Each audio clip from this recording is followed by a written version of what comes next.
Bueno, quiero darles un saludo en el nombre del Señor Jesús a todos ustedes, darle la bienvenida nuevamente a esta siguiente y última sección del curso que hemos venido trabajando durante todo este tiempo, Revelación y Fe, curso al cual le hemos dado como título Nuestra fe en el Dios revelado.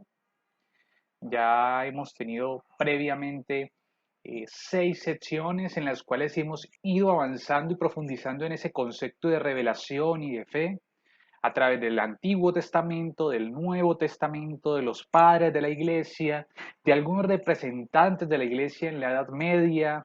Luego fuimos avanzando hacia algunos concilios, ¿sí? Concilio de Trento, Concilio Vaticano I, eh, que no hablamos propiamente en las secciones, pero que profundizamos por medio de unas lecturas y por medio del Concilio Vaticano II, más exactamente con la Dei Verbum, la cual tratamos y abordamos la sección pasada, haciendo referencia a la Sagrada Escritura, a la Sagrada Tradición y a la relación profunda que hay entre estas dos. Recordemos que estas dos se dirigen hacia un mismo fin, la salvación de todos los creyentes. Estas provienen de una misma fuente, Jesucristo. Acotar también la importancia de tener presente de que la Sagrada Tradición fue primero que la Sagrada Escritura. En la Sagrada Escritura está contenida toda esa experiencia y todas esas vivencias que primero fueron anunciadas y predicadas y transmitidas por medio de los apóstoles. Toda esta tradición apostólica debe ser mantenida de una manera fidedigna e íntegra. Leíamos en la Dei Verbum.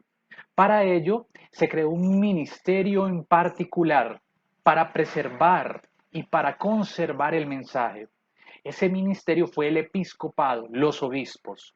Los apóstoles dejan a los obispos para que estos cuiden el mensaje. Entonces, esto fue en general un poco lo que hablamos acerca de la Sagrada Escritura y de esa relación que tiene con la Sagrada Tradición. Hoy vamos a terminar ese tema hablando del magisterio, el magisterio de la iglesia que será resultado entonces de esta sagrada tradición.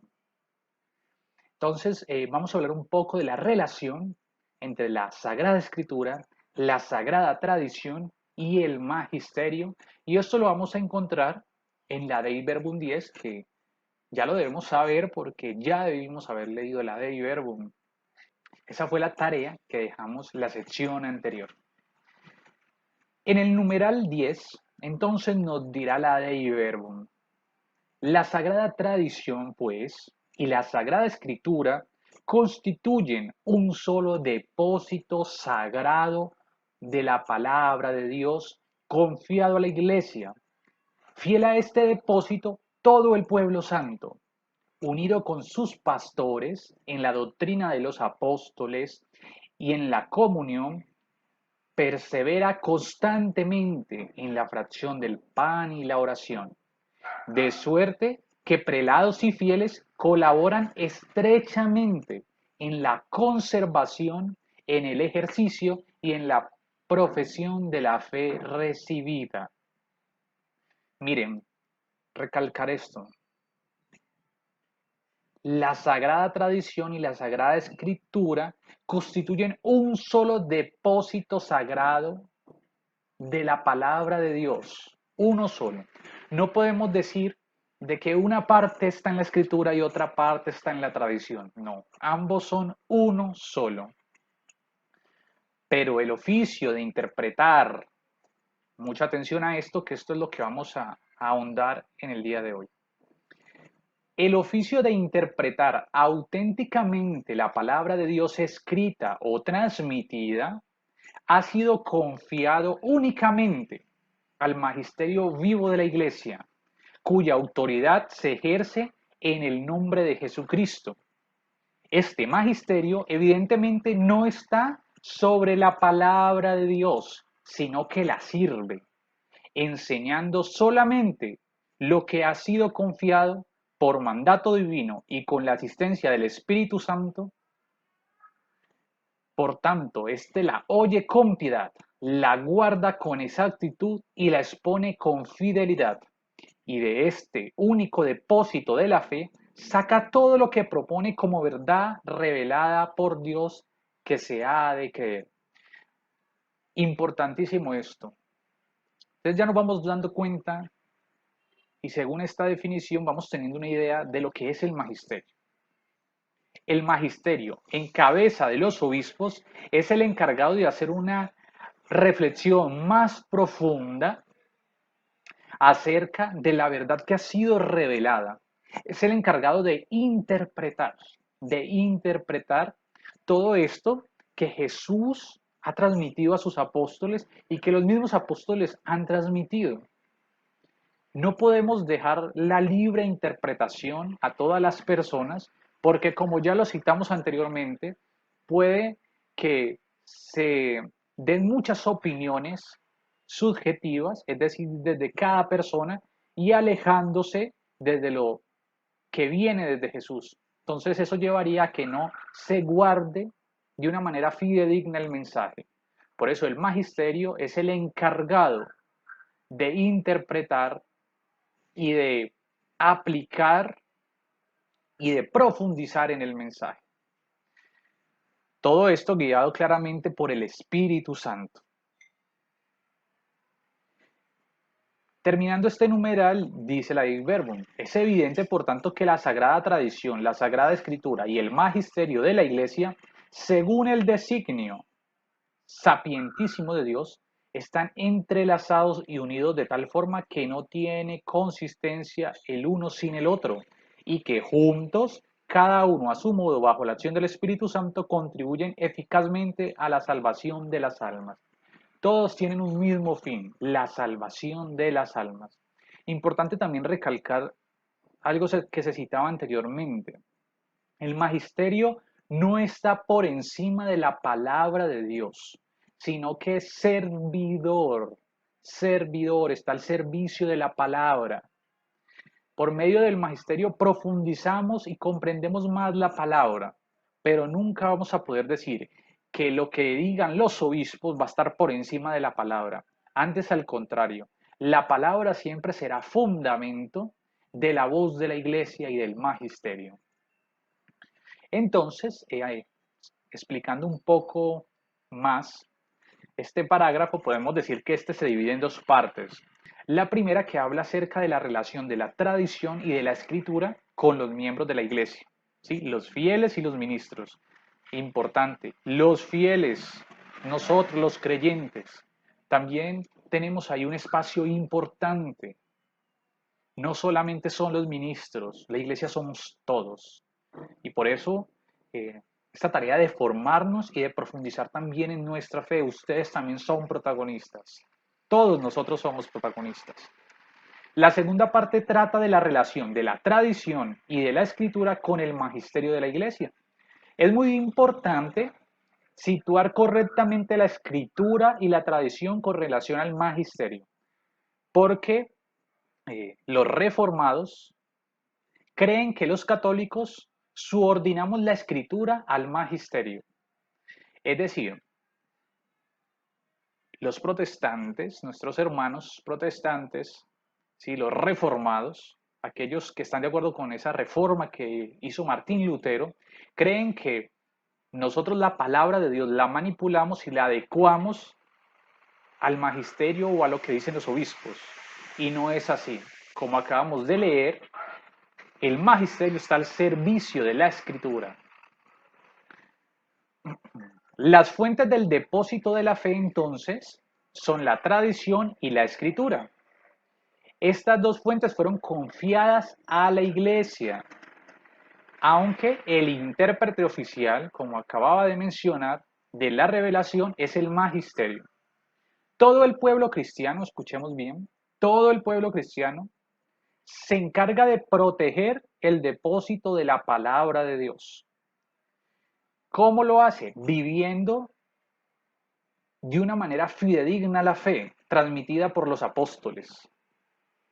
De esta forma la iglesia de cada generación de cristianos imita a la iglesia apostólica en su adhesión a la revelación. Entonces nuestra tarea es vivir. Miren que ni siquiera es saber, no, vivir.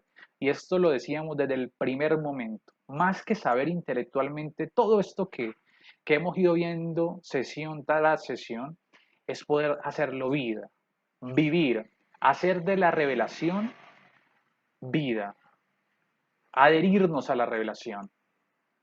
La segunda parte también describe el oficio que pertenece exclusivamente al magisterio de la iglesia, eso es lo que venimos hablando, ¿sí?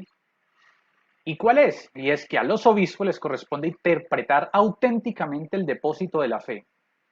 Únicamente el magisterio de la iglesia tiene la misión de interpretar la palabra de Dios escrita o transmitida.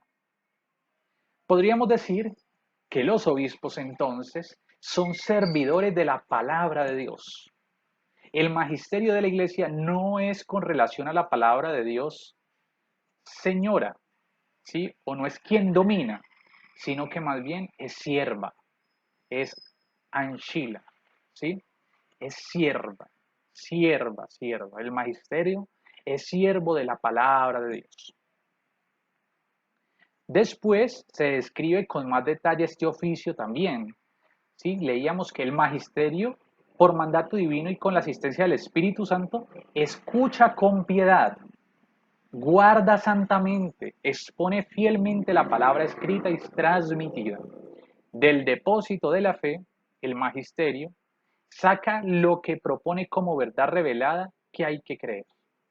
Entonces, todo viene desde una misma fuente, el depósito de la fe.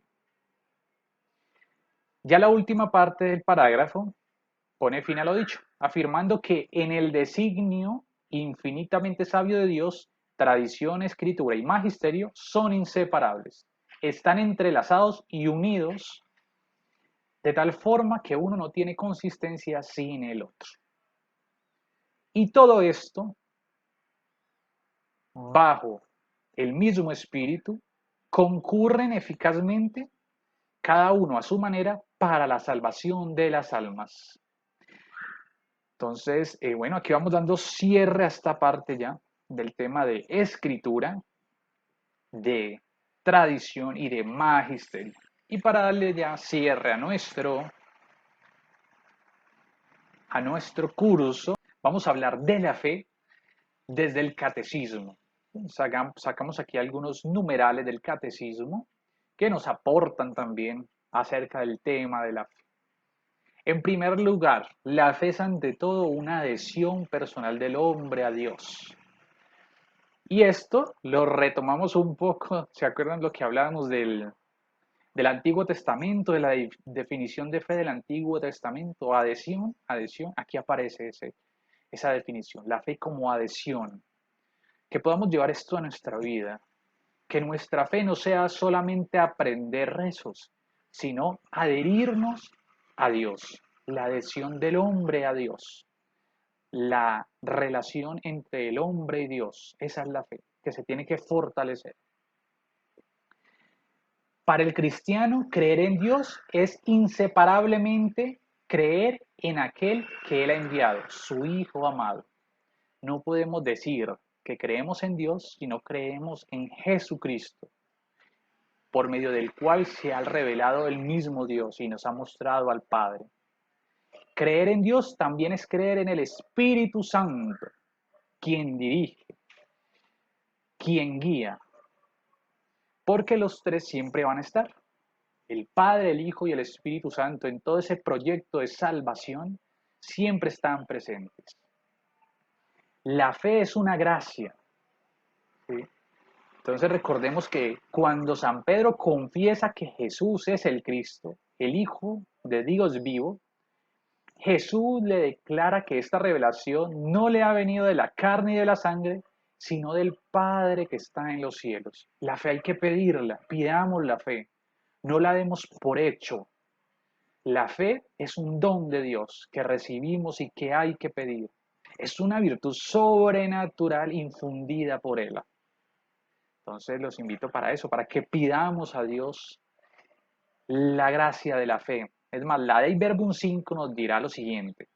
Para dar esta respuesta de la fe es necesaria la gracia de Dios, que se adelanta y nos ayuda junto con el auxilio interior del Espíritu Santo que mueve el corazón, lo dirige a Dios, abre los ojos del Espíritu y concede a todos gusto en aceptar y creer la verdad. Es gracia, gracia de Dios. Pero no solo es gracia de Dios, la fe también es un acto humano. Solo es posible creer por la gracia y los auxilios interiores del Espíritu Santo. Pero no hay que considerar de menor proporción que creer también es un acto humano, ¿sí? Porque depende también de nuestra libertad, de nuestra inteligencia, poder depositar la confianza en Dios, poder adherirnos a Dios y a las verdades que Él nos ha revelado. También es una opción, es una decisión creer y confiar en Él, en sus promesas. Así lo hizo María, confió y ella fue la que dijo sí, dijo sí. Abraham, el padre de la fe, dijo sí a Dios y creyó en Él. Fue un acto también humano, de abandono, de entrega. En la fe, la inteligencia y la voluntad humanas cooperan con la gracia divina. Santo Tomás va a decirnos que creer es un acto del entendimiento que asiente a la verdad divina por imperio de la voluntad movida por Dios mediante la gracia. Dos voluntades, la voluntad divina que mueve la voluntad humana. Como lo acabamos de mencionar, la fe también requiere libertad. El hombre al creer debe responder voluntariamente a Dios. Nadie está obligado contra su voluntad a abrazar la fe. Eso es muy importante. Ya ese tiempo de imponer, de obligar, ya no está. Ese tiempo ya pasó. Estamos en un tiempo de dar testimonio de fe para que los hombres y las mujeres que aún no conocen a Dios puedan adherirse libremente y puedan conocer la verdad de una manera libre. Esto nos lo muestra nuestro Señor Jesucristo. Él invitó a la fe y a la conversión. Invitó, mas no forzó jamás a nadie. Él dio testimonio de la verdad, pero no quiso imponerla a la fuerza a quienes lo contradecían. Ese tiempo eh, de luchas, de creer que somos los únicos, que todos deben hacer lo que hacemos y de ir a obligar al otro, no existe ya. Ya es un tiempo de invitar, de unir, de dar testimonio, de motivar con nuestra propia vida. La fe también es una necesidad para poder salvarnos, para poder participar en esa condición de hijos que hemos recibido por parte del Padre. Nadie es justificado sin ella y nadie sin ella podrá obtener la vida eterna. La fe requiere también perseverancia. Aunque la fe es un don gratuito, como lo decíamos ahora, que viene por parte de Dios, este don lo podemos perder. No creamos que porque ya recibimos la fe, siempre va a estar allí. No, la fe hay que alimentarla, hay que cultivarla, porque la fe se puede perder. Y Pablo advertía esto a Timoteo. Por eso te invito a que cuides tu fe, que la alimentes, que la riegues. Mira lo que dice Pablo a Timoteo. Combate el buen combate, conservando la fe y la conciencia recta. Algunos, por haberla rechazado, naufragaron en la fe. Eso lo encontramos en 1 de Timoteo 1, del 18 al 19. Para vivir, crecer y perseverar hasta el fin en la fe, debemos alimentarla con la palabra de Dios. Debemos pedir al Señor por medio de la oración que la aumente, que ésta sea sostenida también por la esperanza y junto a la comunión de la iglesia. Bueno, de esta manera vamos entonces cerrando eh, este curso de revelación y fe, dejándoles esta invitación, Que todo este curso no sea algo solamente intelectual, sino que por medio de este curso podamos fortalecer nuestra fe, hacer la vida. Eso es lo que necesitamos ahora, verdaderos discípulos, valientes, que den testimonio de Jesús resucitado. Con relación al trabajo final de este curso, vamos a hacer lo siguiente. Vas a grabarte 5 minutos máximo, no más de 5 minutos. Si te pasas de 5 minutos, no se califica el trabajo. 5 minutos o menos. Vas a hacer un video en el cual vas a comentarle a alguien. Si vas a imaginarte que ese video lo va a ver alguien que no tiene ni idea qué es revelación ni qué es fe. No tienen ni idea. Entonces tú, con todo lo que has aprendido durante el curso, desde tus apuntes, desde las lecturas que se han enviado, desde las mismas secciones, desde todo lo que se ha hablado, entonces vas a hacer una definición de revelación, una definición de fe y se la vas a compartir a alguien. Te vas a imaginar que ese video lo va a ver alguien que no sabe en lo absoluto qué es revelación y no sabe en absoluto qué es fe. Y desde todo lo que vimos, tú le vas a explicar en un video eso. ¿Qué es revelación y qué es fe? Solamente en 5 minutos o menos. Que Dios los bendiga, que sigan adelante con su formación, que no descuiden su fe, que no descuiden su vida espiritual, su relación con el Señor Jesucristo. Un abrazo grande y nos veremos en una próxima ocasión.